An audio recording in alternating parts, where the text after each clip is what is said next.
Olá a todos que vão nos assistir, nos acompanham nesse bate-papo aqui com o Marcelo Batti, da Suzano, o Alexandre Seco, sócio da Análise, meu querido amigo, que conduz comigo essas conversas, e eu, né, estamos aqui para ter essa conversa com o Batti, que é nada mais, nada menos do que o executivo mais admirado financeiro do Brasil. Olha que coisa bacana. E quem que elege? Seus próprios pares. A gente não tem nada a ver com isso, a gente só ouve.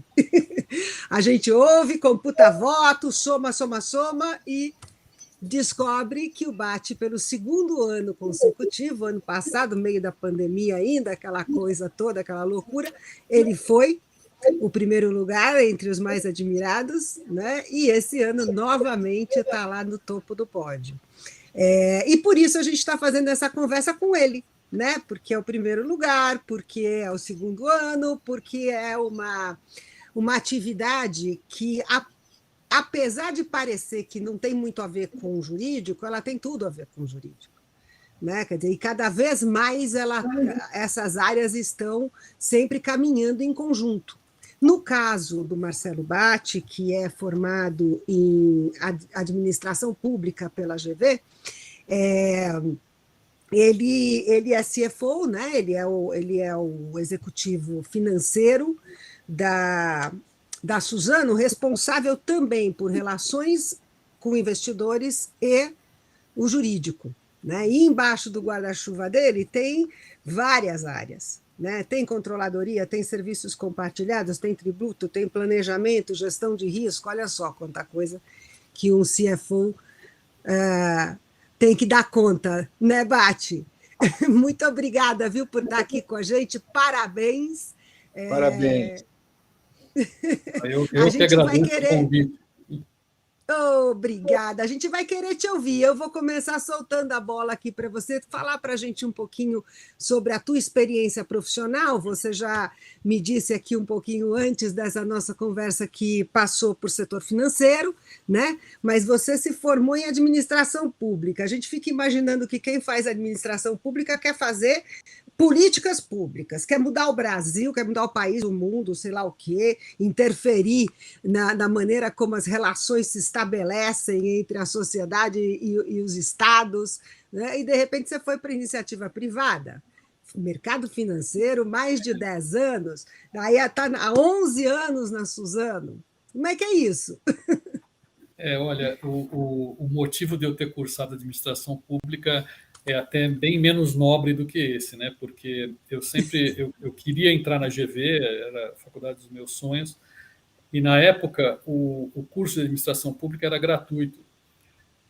E o curso de administração de empresas era bem mais caro e tal, e eu tinha um acordo com meu pai que se eu entrasse num curso gratuito eu ia ganhar um carro, né?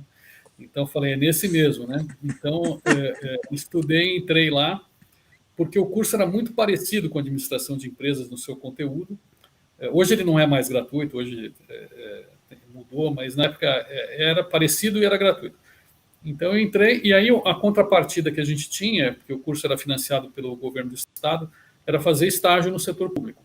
E aí eu fiz minha primeira experiência profissional, foi um estágio na Secretaria da Agricultura do estado de São Paulo, e eu já achava que eu não queria trabalhar no setor público, e aí passei a ter certeza que eu não queria trabalhar lá, porque não me encontrei ali, não era o mundo que eu imaginava que iria me fazer feliz, né?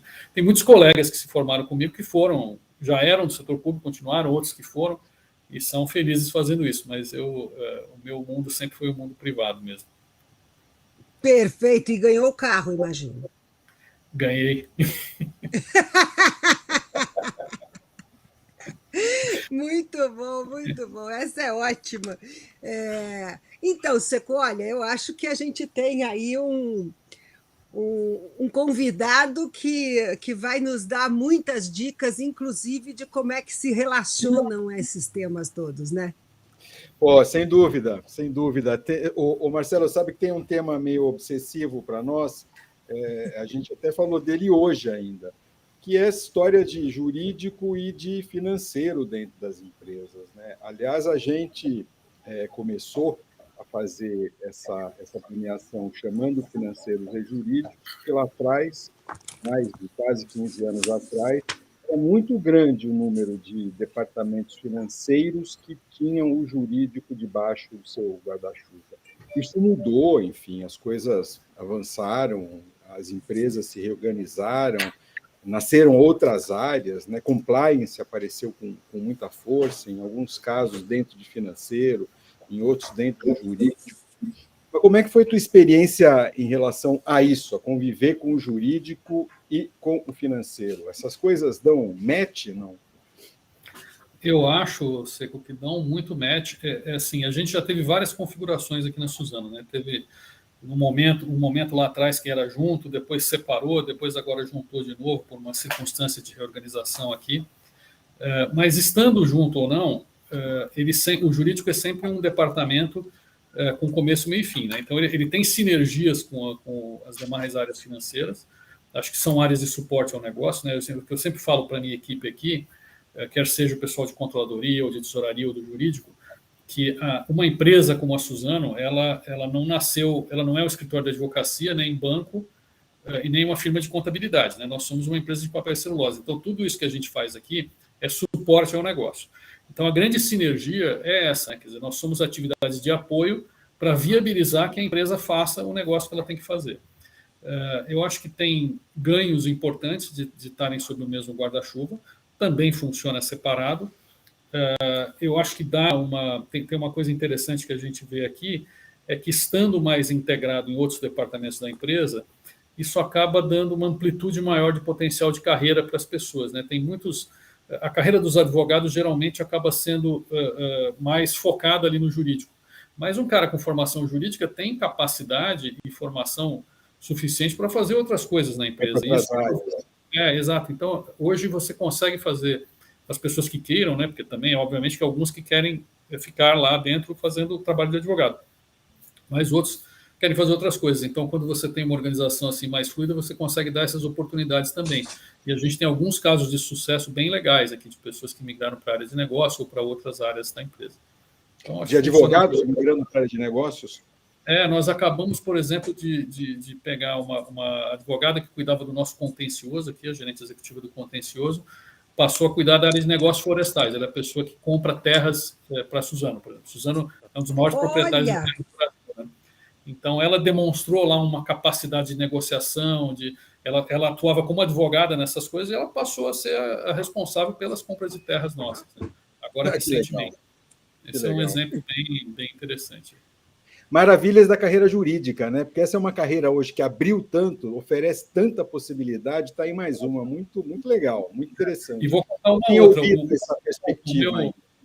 Eu contar uma outra que é muito interessante, que assim, quando eu assumi de volta a área jurídica agora, foi porque o meu antigo par, que cuidava da área de jurídico e relações institucionais, ele foi promovido para ser o nosso country manager na China, que é o maior mercado da Olha! Que ele demonstrou uma capacidade de, cuidando dessas áreas, inclusive relações institucionais, de fazer um trabalho de desenvolvimento de relações com governos e com outras comunidades, que a gente achou que era importante ter na China. Ele mudou para a China, e aí a área jurídica voltou para mim com essa mudança. Então, assim, são N possibilidades aí que aparecem. Pô, que legal, que legal. Muito legal. Muito legal. Agora, e mesmo vamos imaginar que vocês façam uma mudança de novo, o jurídico pode não estar subordinado diretamente ao financeiro, mas são áreas que vão trabalhar juntas sempre, ou não? Trabalham muito juntas. Por exemplo, né, a Suzano é uma empresa que cresceu muito ao longo dos anos, com muitas operações de fusões e aquisições. Qualquer M&A é um trabalho que é muito próximo de jurídico e finanças, né?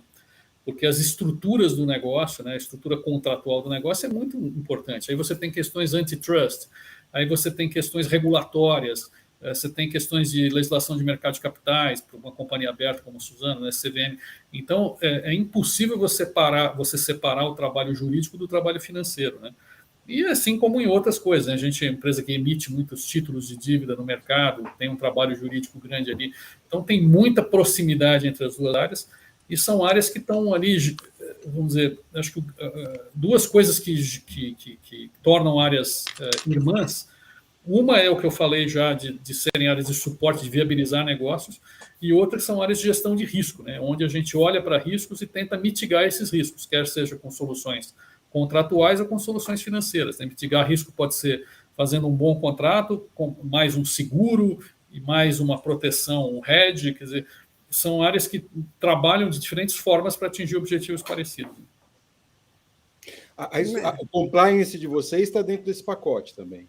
O compliance está dentro desse pacote. Nós temos uma das pessoas que reporta para mim, cuida de controles internos, gestão de riscos e compliance.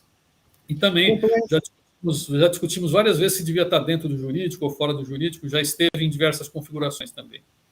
É o que eu ia comentar com você. Você acha que compliance tende a ganhar vida própria dentro das empresas? Porque ainda hoje ele está, na maior parte delas, acoplado em alguma área, né? Acoplado no melhor sentido da expressão, é claro, mas... Eu acho que é possível que sim. E eu acho que acaba se tornando, numa empresa que tem governança de companhia aberta, como é o nosso caso, acaba gerando também uma ligação direta do compliance com o comitê de auditoria. Né? Independentemente de onde ele está pendurado organizacionalmente na empresa, ele tem uma ligação direta com o comitê de auditoria, que está olhando essas práticas, que está olhando os casos que eventualmente ocorrem, assim como a auditoria interna foi se tornando dessa forma também. Né? Sim, então, sim. Eu acho que é uma área que ganhou muita relevância ao longo dos últimos anos. Sem dúvida, e o comitê de auditoria e tal, eles são independentes, né? Independência, é um comitê estatutário que a gente tem, formado por membros independentes eleitos pelos acionistas. Né? Exato. Então faz todo sentido do mundo você ter o compliance aí ligado a ele também. Né? Quer dizer, dá muito mais autonomia, independência ao compliance, né? Imagino. Tá, porque o compliance, por exemplo, quando lida com situações que pode ter algum conflito de interesse com a gestão da companhia, ele tem que ter esse canal direto com o comitê de auditoria, porque senão ele não tem para onde ir, né? Pois é. Claro. Para cumprir o papel dele, né? Que nem sempre pode agradar a todos. Exato, não é? Às vezes tem problemas. A gente falou que não ia pôr o Marcelo em saia justa, mas vou pôr uma aqui agora. Ó.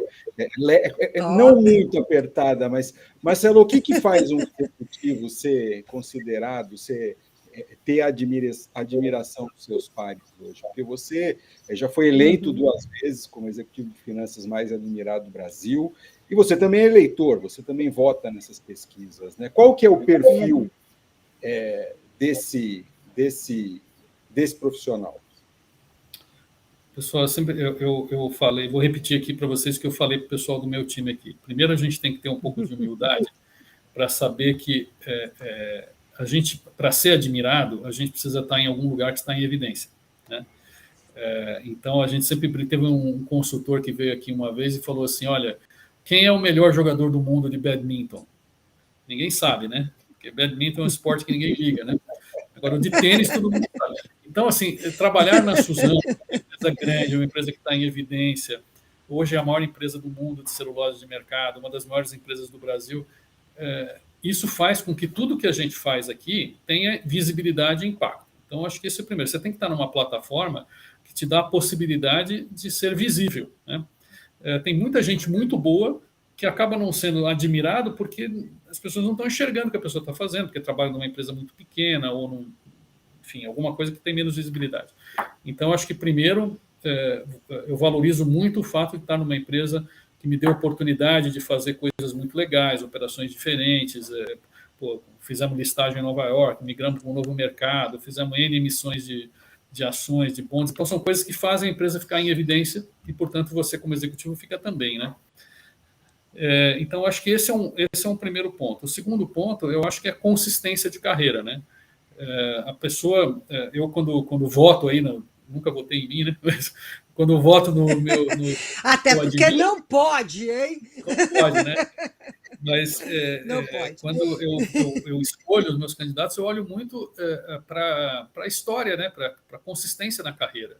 Pessoa que ano após ano está fazendo coisas legais, está contribuindo, está sendo tá em evidência quer seja com operações financeiras ou com projetos ou com crescimento, mudando de setor, sei lá, por qualquer motivo.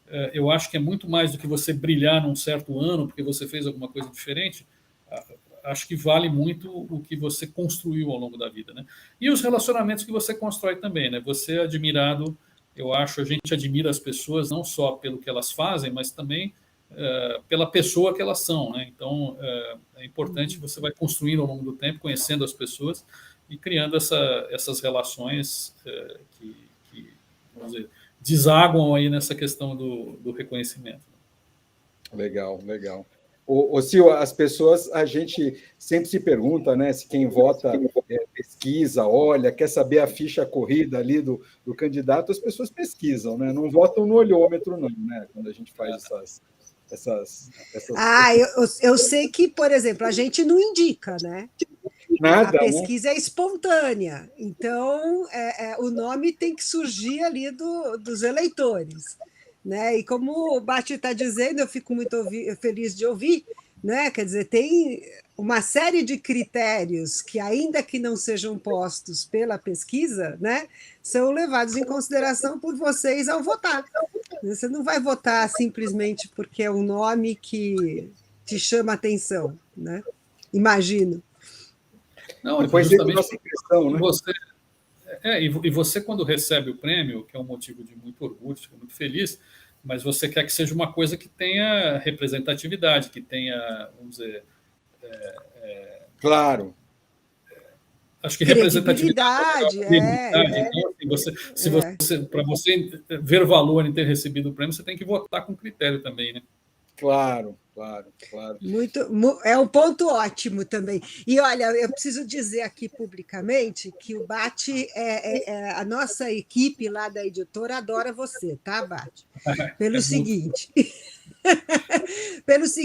assim, principalmente porque diretores executivos são muito corridos, tem uma agenda maluca, mas você sempre dá um jeitinho de atender o pessoal, então eles te adoram, né? Ainda mais que é um financeiro, porque é uma turminha difícil.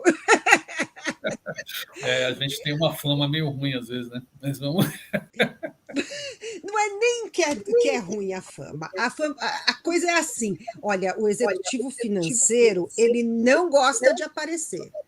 Então, eu tenho uma dificuldade de falar, eu digo, gente, tudo bem, eu entendo, mas a gente tem que, né, convencê-los. Aí aparece um Bati que dá um tempo para o pessoal adora. Né? Me conta por quê, Bati? Por que você acha que você é mais aberto, assim, porque não é realmente o corriqueiro. Não é fio, né? Não é mesmo.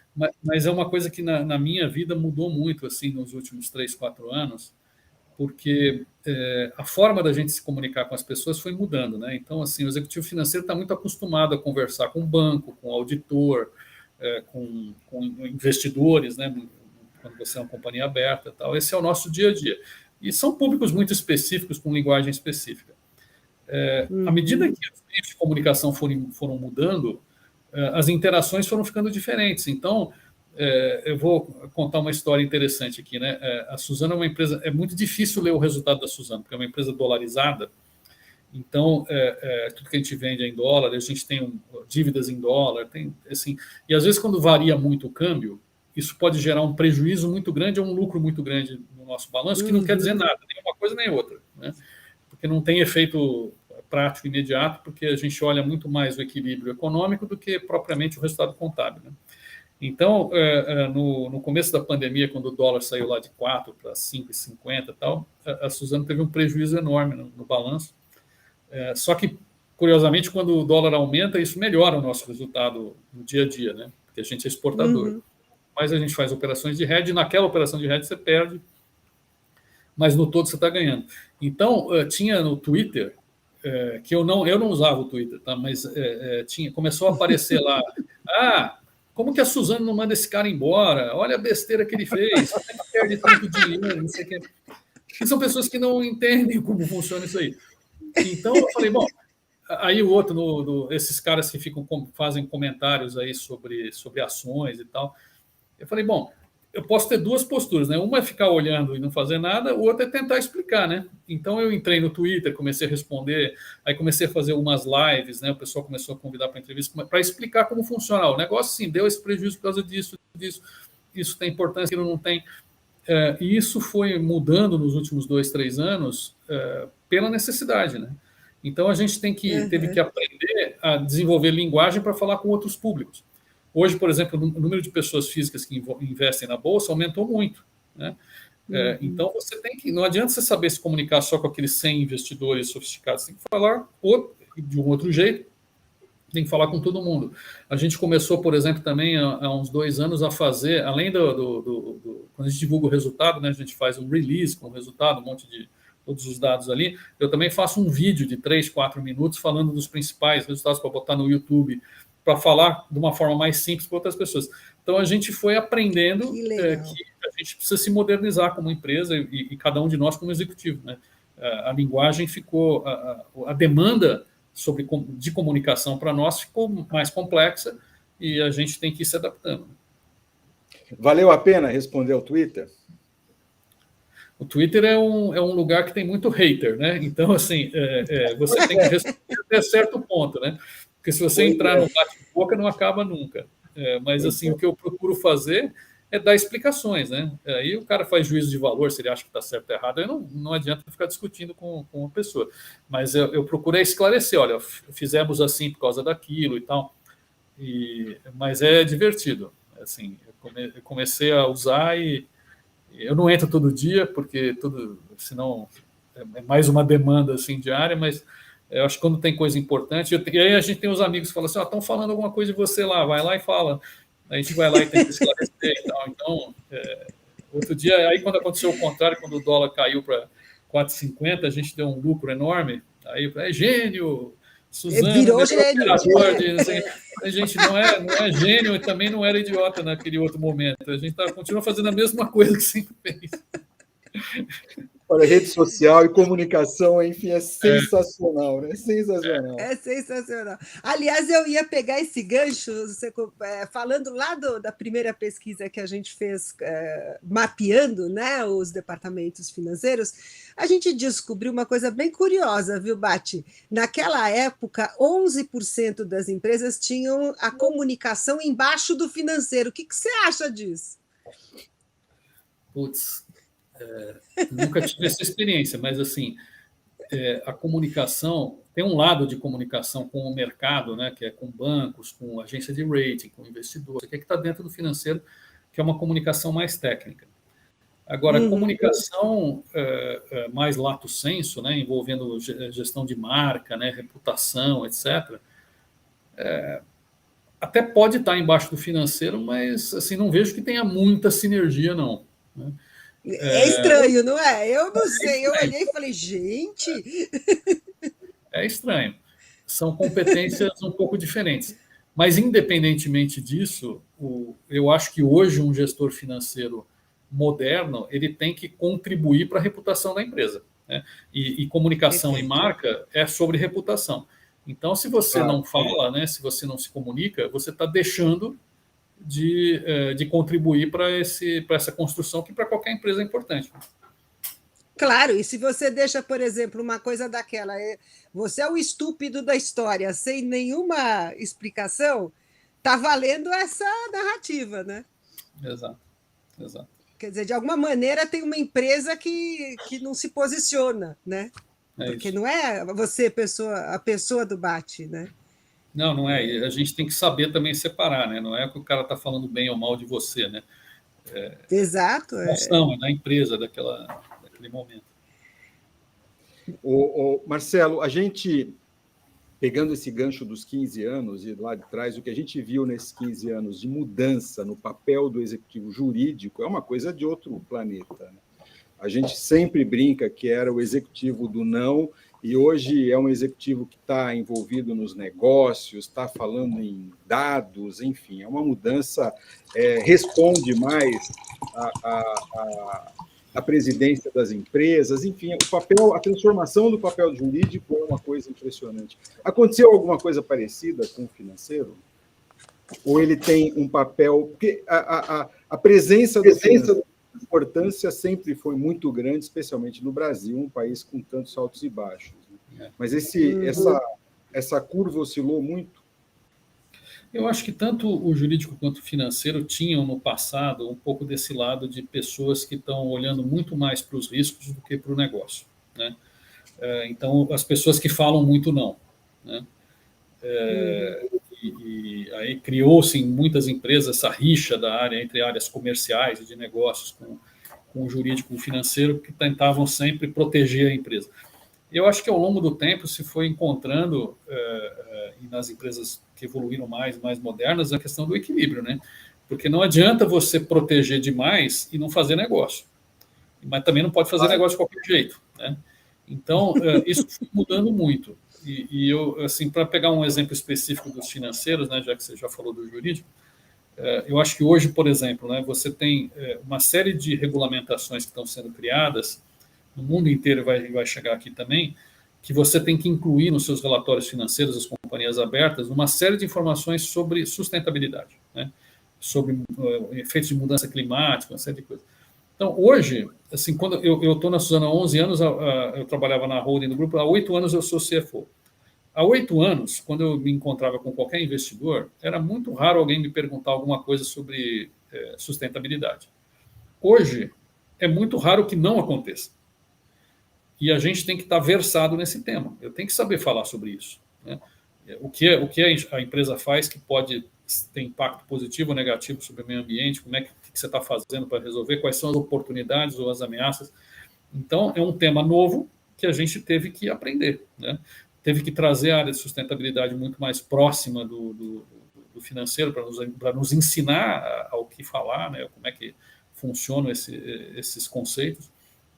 E assim como foi a questão do compliance há alguns anos, né? Quer dizer, virou, principalmente aqui no Brasil, depois, primeiro com a SOX lá fora, depois com a Lava Jato aqui, passou-se a dar uma importância para esse tema muito grande. Então, quem não entendia disso passou a ter que entender, porque você é demandado a respeito dele, né? E você tem que dizer, como é que é a sua estratégia em relação à gestão de riscos e compliance. Então, assim, vai aumentando a complexidade à medida que vão surgindo novos temas. Aí você tem que se atualizar, claro.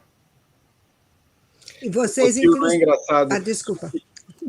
É um comentário de observação aqui, que a gente já comentou em outra conversa, e era uma conversa com advogados, que se a gente tirasse a legenda, a gente não sabia que estava conversando com advogados, né?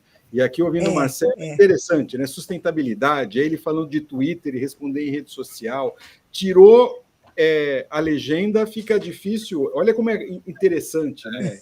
A formação de um profissional hoje. Tira a legenda, fica difícil saber o que ele é.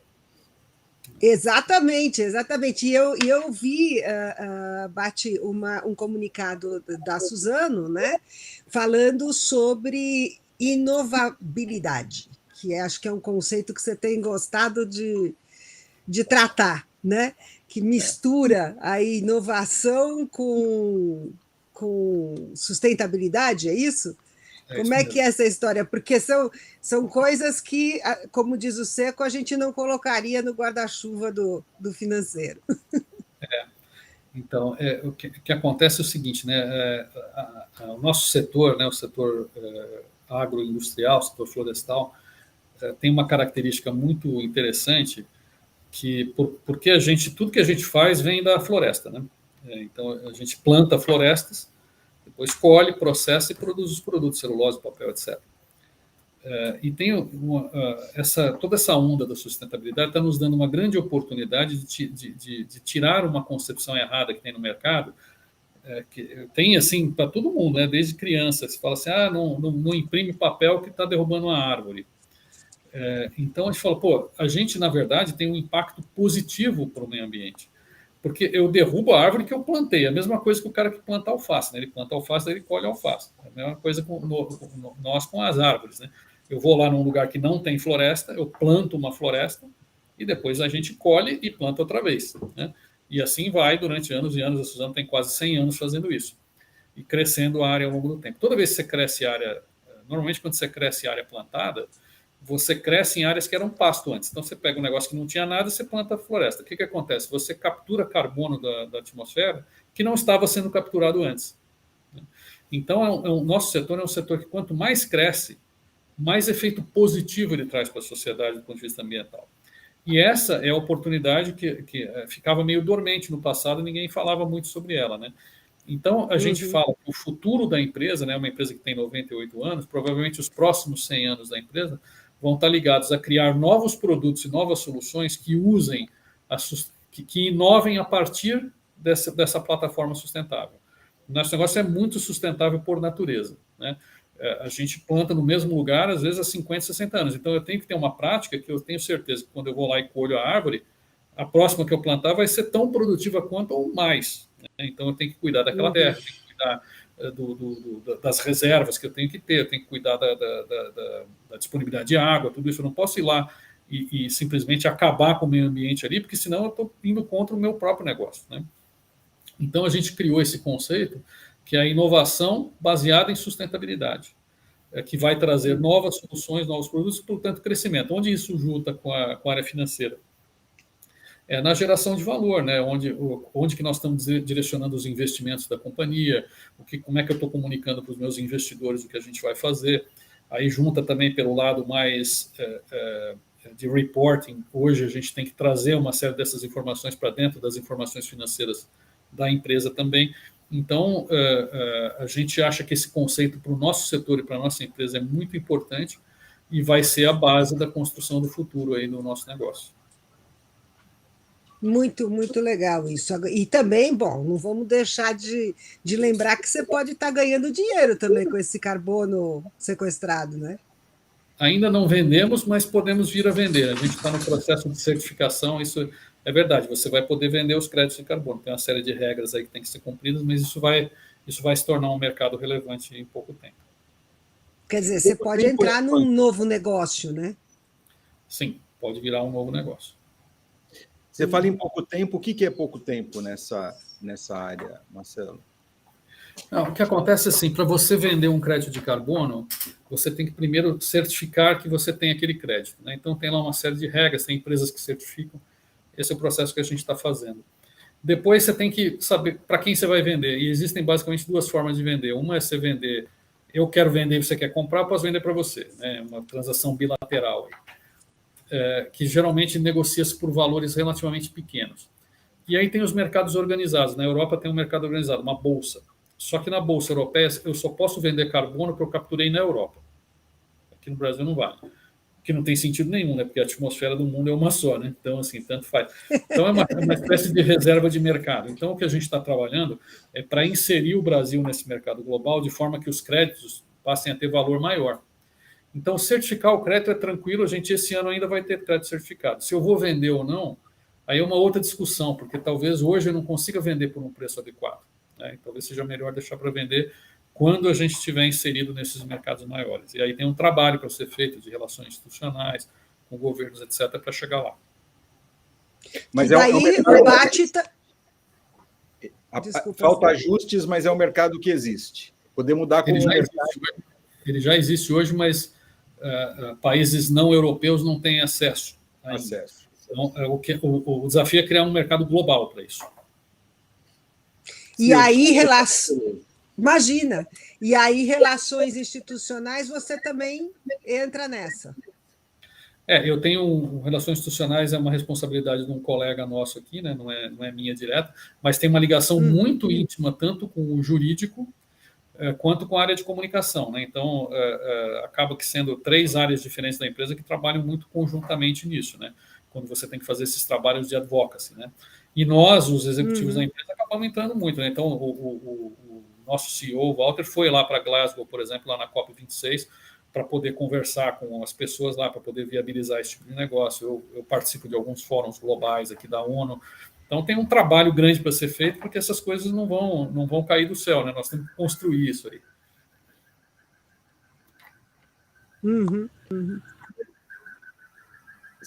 Eu estou com um probleminha aqui no meu som.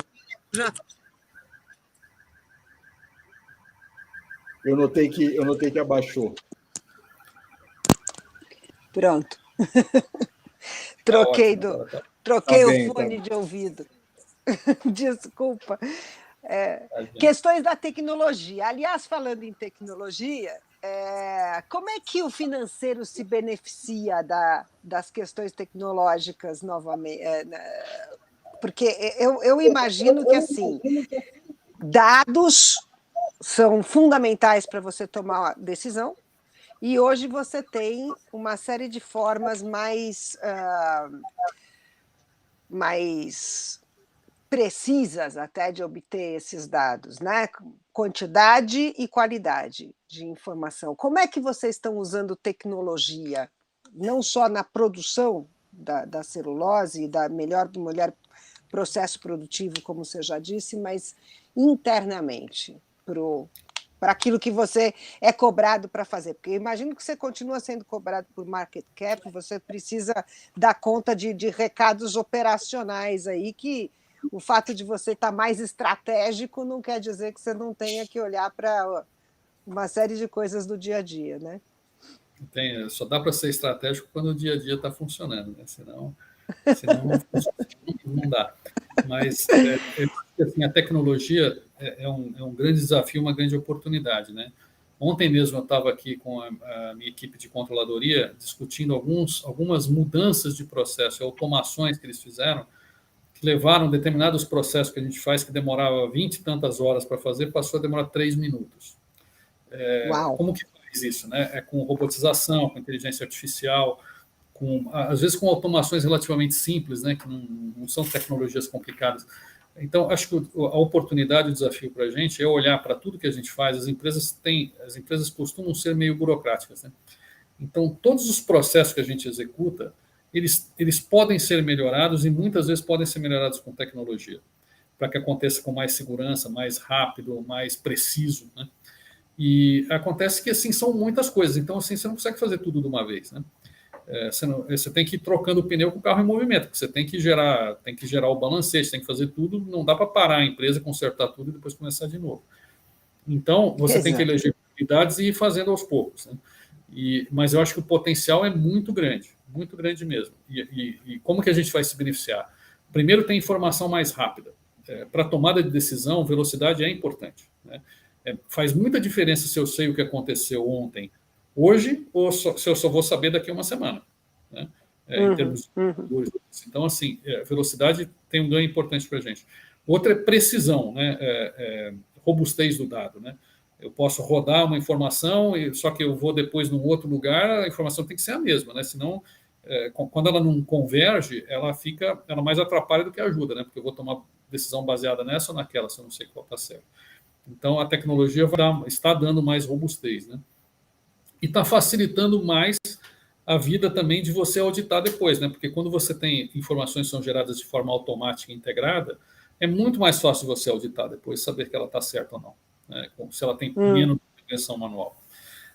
E isso gera uma baita oportunidade para as pessoas, porque as pessoas que trabalham com processos manuais, elas deixam de olhar a realidade que está por trás disso, né? Porque se você demora uma semana para gerar um número e depois você só tem 2 dias para analisar, vai ser muito melhor se você gerar em 2 dias e analisar por uma semana, né? Você vai encontrar outros caminhos. Então, acho que isso vai exigir mais das pessoas. As pessoas estão passando cada vez menos tempo executando tarefas operacionais e mais tempo analítico. Essa é a tendência de todo profissional. E para que isso aconteça, aí para os profissionais mais jovens, né? Eu estou com 52 anos, para mim já é um pouco mais difícil do que para outros, mas o profissional mais jovem de finanças, ele tem que ter um conhecimento de ciência de dados, né? Ele não precisa ser um cientista de dados, né? Mas ele tem que saber, do mesmo jeito que a gente, quando começou a carreira, tinha que saber mexer em Excel, né? Se você não saber, o Lotus, né? Quando eu comecei era Lotus ainda. Se você não souber mexer em planilha, você não ia para lugar nenhum. Agora, o cara tem que saber mexer em programações, tem que saber mexer em Alteryx, em outras coisas,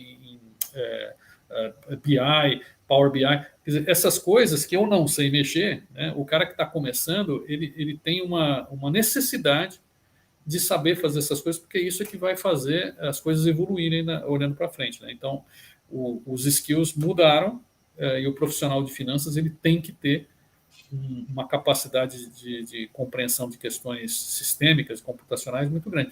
E eu vou dizer, no jurídico não é diferente também, né? O que está acontecendo de automação no jurídico também é muita coisa, né?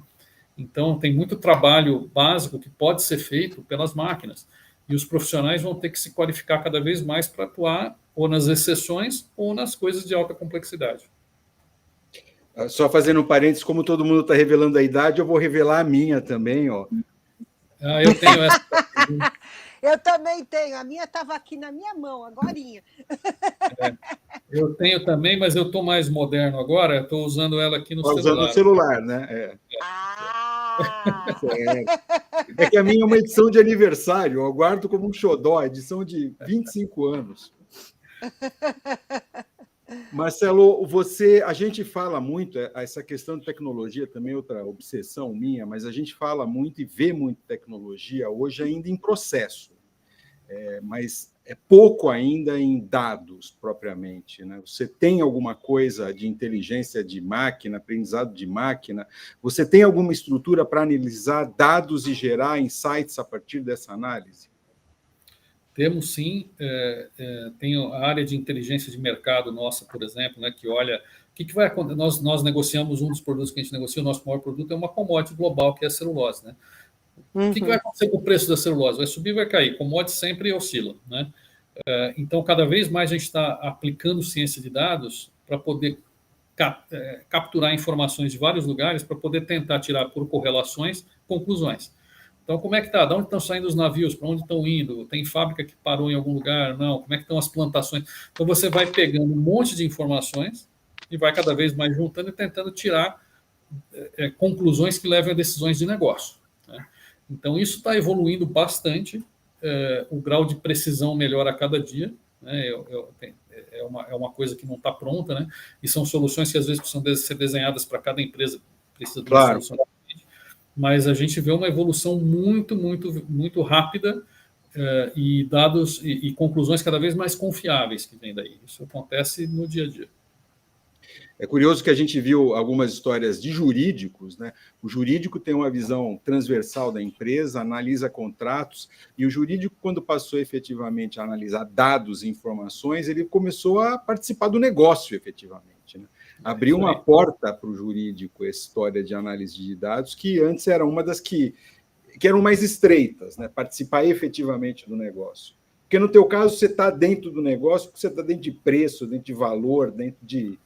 Você está mais perto ali desse balcão. O jurídico talvez estivesse um pouquinho mais afastado. É verdade. Tem algumas áreas que estão um pouco mais afastadas, eu acho que a própria área de RH ainda está um pouco mais longe disso, mas eu acho que a ciência de dados ela vai trazer insights para todo mundo, com diferentes ângulos, né? Cada área vai achar o seu diferencial, né?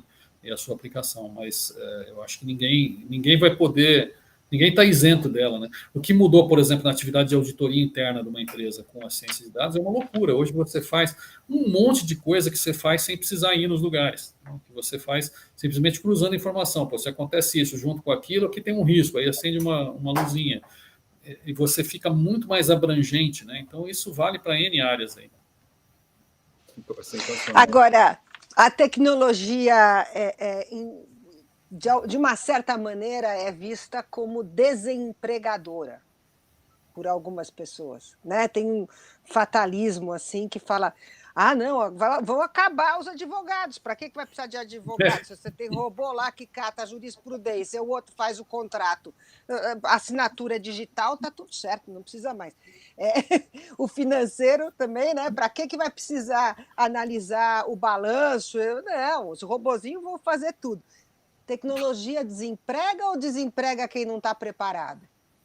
Desemprega quem não está preparado. Assim, vou dar um exemplo para você, porque assim, você tem... para cada área tem um efeito diferente, né? Mas quando você olha no todo, a situação é muito diferente. Então, vou dar um exemplo para vocês agora. Nós estamos fazendo uma fábrica nova lá no Mato Grosso do Sul. Nós precisamos contratar um monte de gente para plantar a árvore, depois para colher, tem gente que opera a máquina, não sei o quê. Mas essas pessoas não estão prontas, não existem disponíveis no mercado com essa qualificação, né? E são pessoas, vamos dizer, operacionais, que têm que estar qualificados, porque vão operar máquinas que custam milhões de reais, cheio de tecnologia embarcada, e não tem, né? Então, pode desempregar numa área, mas emprega em outras, né? e eu acho que nessas atividades de alto valor agregado, como é o caso do jurídico ou de finanças, o que vai exigir é assim, o profissional que vive de fazer tarefas operacionais e só sabe fazer tarefas operacionais, esse vai ter problema, porque essas tarefas operacionais as máquinas vão fazer.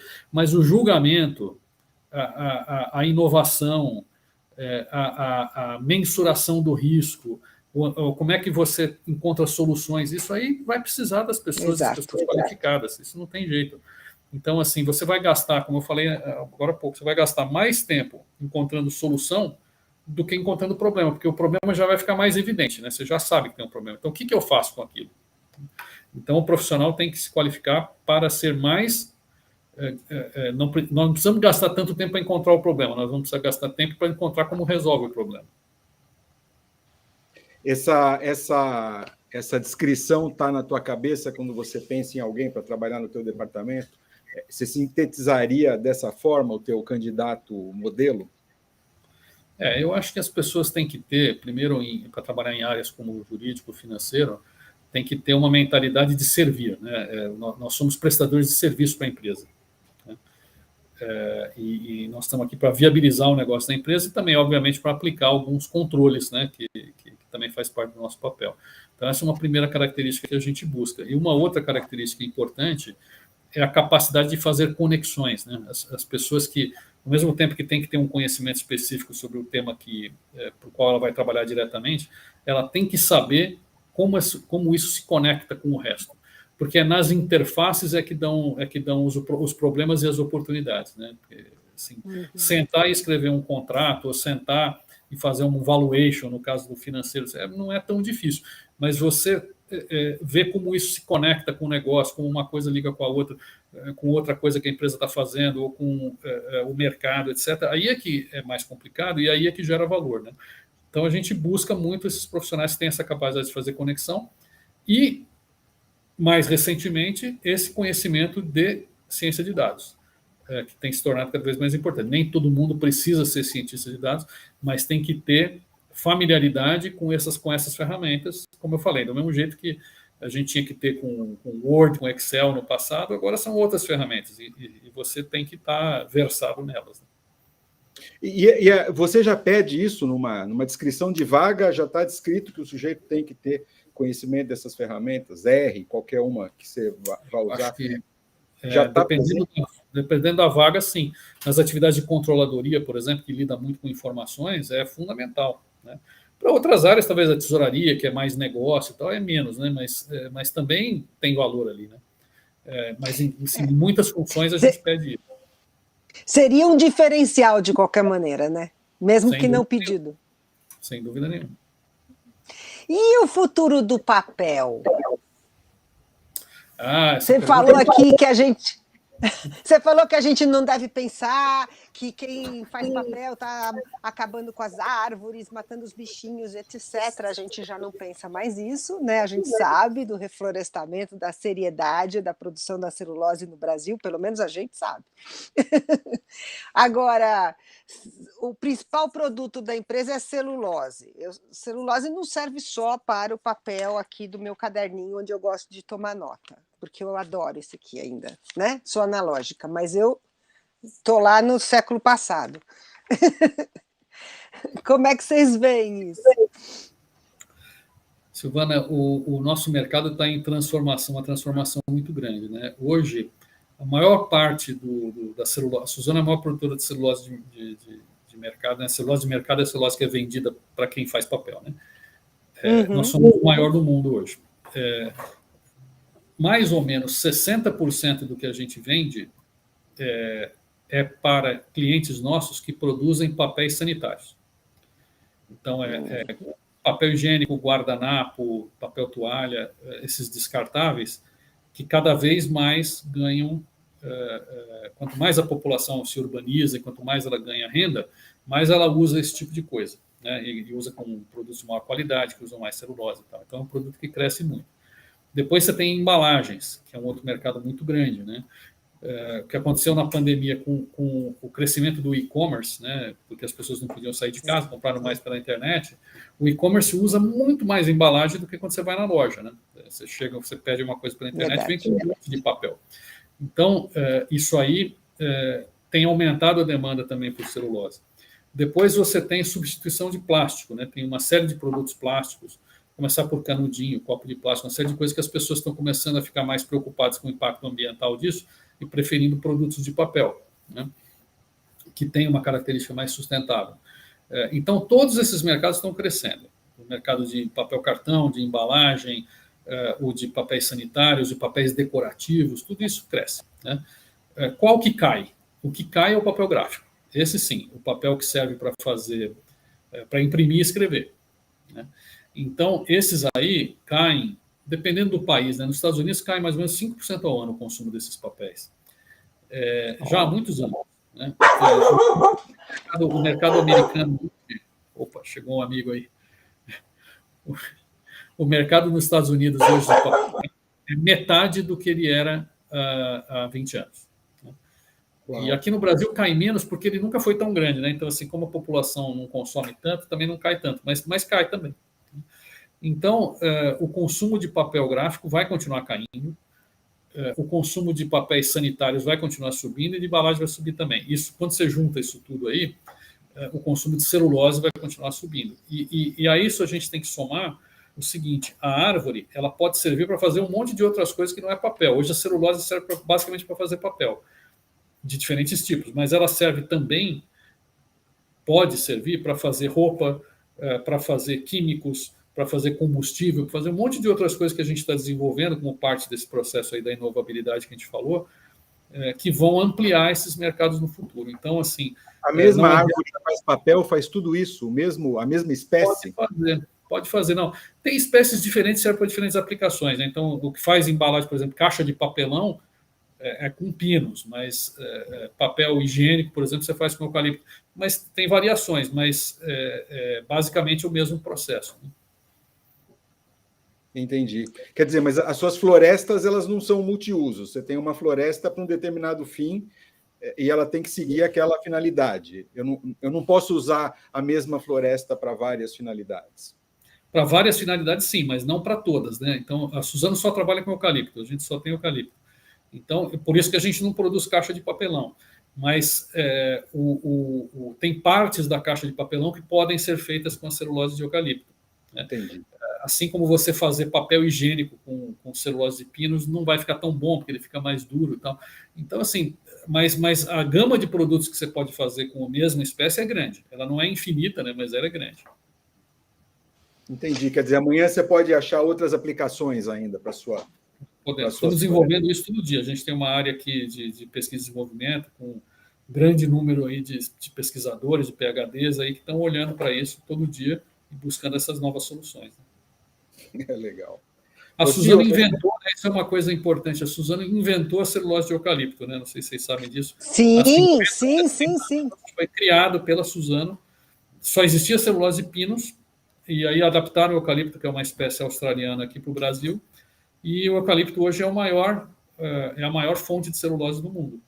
Isso é uma invenção brasileira. Isso é um motivo de bastante orgulho aí para nós.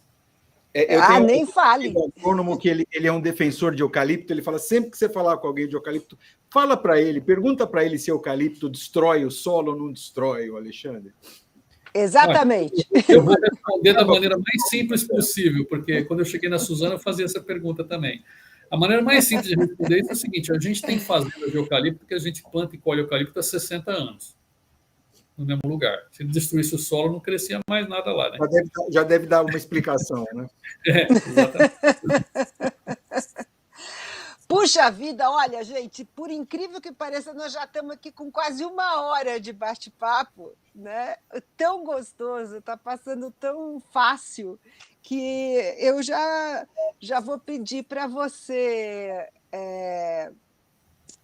dar umas dicas aqui para o pessoal que está pensando. A gente sempre gosta, né, de jogar para frente. Você já deu várias, né? Mas o que um jovem que está se formando, que está querendo entrar na área financeira, deve pensar para se instrumentalizar, para estar preparado, para brigar aí para o mercado? Eu acho, Silvana, que o que eu vejo aí, o que eu tenho observado dos profissionais de sucesso, primeiro é curiosidade, né? Porque todos nós começamos a carreira fazendo alguma coisa específica, né? Então, assim, primeiro, você tem que fazer bem aquilo lá, né? Você foi contratado para trabalhar, sei lá, na área tributária, você tem que fazer muito bem, conhecer bem aquilo lá, estudar a fundo, saber fazer o seu negócio. Mas você tem que, desde o início, enxergar as famosas conexões, né? O que vem antes, o que vem depois, como se encaixa no negócio da empresa. A pessoa que tem essa capacidade é a pessoa que vai subir e que vai chegar em cargos de gestão. Porque a gestão tem a ver com gerir as interfaces, né? E muito mais do que gerir processos específicos ou situações específicas. Então, a curiosidade é muito importante. E cada vez mais você se qualificar ao longo do seu crescimento para a gestão de pessoas, né? Porque é uma coisa que ninguém quase aprende na faculdade, as faculdades acho que ficam atrás nesse aspecto, você não aprende a gerir pessoas, né? E você tem que aprender depois, quando você passa a ter a necessidade de gerir pessoas. E as empresas acabam tendo que investir muito nisso para tirar esse gap que todos nós temos, né? Mas cada vez mais, quando você vai subindo na carreira, você depende do que as pessoas da sua equipe produzem, né, e entregam. E você tem que saber administrar isso de uma maneira em que o resultado aconteça lá no final. Então, eu acho que a curiosidade, entender as interfaces e entender as pessoas é o que vai fazer a diferença. Tudo isso baseado numa competência, vamos dizer, inicial que você tem que ter, né? Porque isso a formação, a profundidade em determinados assuntos, isso é uma condição básica, mas ela não é suficiente. Muito bem, legal. E assim a gente falou quase uma hora sem falar em taxa de juro, nem debênture. Olha que sensacional. Que bom. Olha lá. Não é legal? Ninguém me perguntou para onde vai o câmbio, né? Essas coisas. Exatamente. A pessoa vem falar de um assunto, imagina, falar de que ela fala todo santo dia, e juro, câmbio, diabo. Conseguimos, hein? Conseguimos. Exato, muito bom. Fico feliz. Muito bem, legal demais, muito bom. A gente divide, né, Sil, quem tem esse papel chato, né, de passar a chamar o letreiro de encerramento. Acho que verdade. Comigo hoje. Enfim, agradecer demais ao Marcelo, muito legal, uma conversa deliciosa, muito legal, muito legal. Acho que todo mundo vai gostar, né, Sil? Não tenho dúvida. Quem assistir vai ganhar, vai aprender. Eu aprendi. De ter participado aqui com vocês, muito gostoso. Estou sempre à disposição aí. Vou sempre aceitar os convites de vocês, pode ter certeza. Muito obrigado, muito obrigado. Obrigada, muito obrigada. Parabéns, porque, né, 2 vezes, seguidão, não é para todo mundo. Sem dúvida. Você fez por merecer. Muito, muito legal, muito legal. Obrigado e parabéns pela iniciativa de vocês aí. Muito obrigado. Obrigada. Muito obrigado.